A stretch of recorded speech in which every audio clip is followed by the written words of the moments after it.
그러니까 용산의 빌라는요. 네. 나중에 개발이 될 가능성이 있잖아요.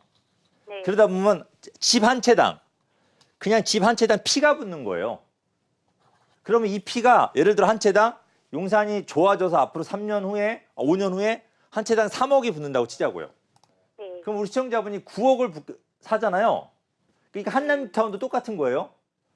한남뉴타운도 집은 큰 거 빌라 하나 가지고 있는 사람보다 집은 작은 거 빌라 가지고 있는 조그만 거 신축 2개 가지고 있는 사람이 훨씬 더 많이 벌었어요. 그 이유가 뭐냐면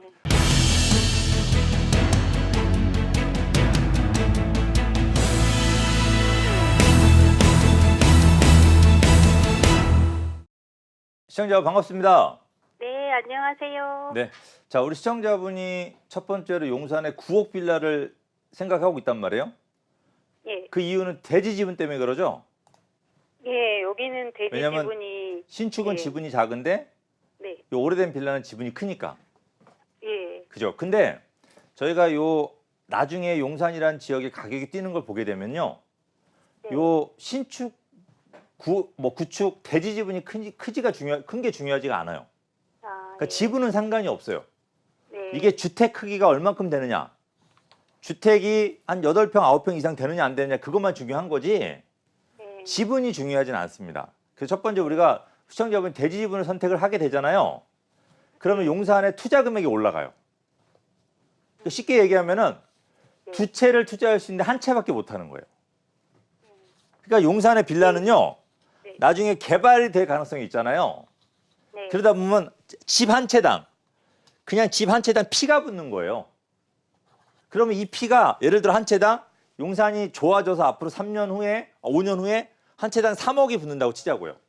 네. 그럼 우리 시청자분이 9억을 사잖아요. 그러니까 한남뉴타운도 똑같은 거예요. 한남뉴타운도 집은 큰 거 빌라 하나 가지고 있는 사람보다 집은 작은 거 빌라 가지고 있는 조그만 거 신축 2개 가지고 있는 사람이 훨씬 더 많이 벌었어요. 그 이유가 뭐냐면 한 채 가지고 있는 사람 피 3억밖에 못 벌었잖아요. 네. 2채 가지고 있는 사람은 3억 플러스 3억이니까 6억을 번 거예요.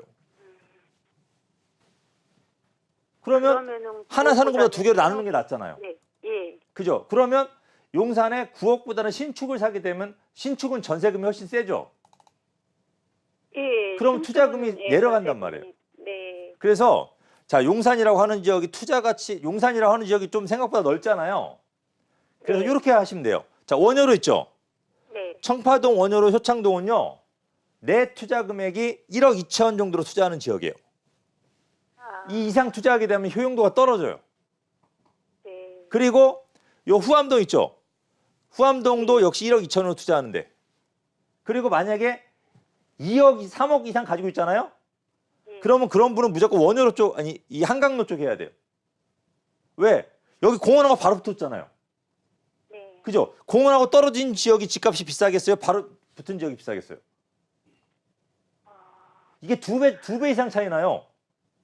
자, 이쪽에 20억짜리 아파트가 들어서면 여기 40억짜리 아파트가 들어설 거예요. 그럼 우리 시청자분 어디 분양권 가지고 계실래요? 무슨 말인지 아시겠죠? 40억. 예. 그리고 만약에 내가 한 2억 정도 가지고 있다. 그런 분들은 무조건 여기 이태원동 쪽 하셔야 돼요. 여기는 내 돈이 한 2억 정도면 투자 가능해요. 그럼 여기도 40억짜리 들어선단 말이에요. 그러면 이 지역은 공원 가깝죠. 여기 신분당선 생기죠. 한남타운 개발되죠. 그러면은 한강로 일가 삼각 지역 있는 쪽 빌라 괜찮나요? 그렇죠. 한강로 상가 쪽이나 이태원동 쪽 있죠. 예. 이쪽 가면은 빌라만 찾으려면 물건이 없을 수도 있어요. 너무 비싸거나. 예. 그러면 이쪽에 가면 오피스텔 있어요. 오피스텔. 네. 오피스텔 주거용 오피스텔 있죠. 네. 요 주거용 오피스텔은 단지 너무 큰 거 말고 단지 좀 작은 거 있죠. 네. 한 30세대짜리. 이런 예. 것들은요. 요 주거용 오피스텔도 나중에 다 분양자격 나오니까 이런 것들 같은 경우 투자 금액이 한 2억 정도로 가능하거든요. 네. 그러니까 요 한강로 쪽이나 이태원 쪽 있죠. 예. 요쪽으로 가서 2억 정도 투자하시는 거 훨씬 나아요. 2억 가지고 여기 투자하는 건 바보예요. 효창동 투자하는 거는. 무슨 말 아시겠어요? 네. 그러니까 지역마다 적절한 투자 금액 돌리는 원효로도- 방법이 있는 거예요. 네. 그래서 제가 추천한다면 자, 네. 이 성수동을 가도 성수동에 요즘 막 30억짜리 아파트들 막 분양하잖아요.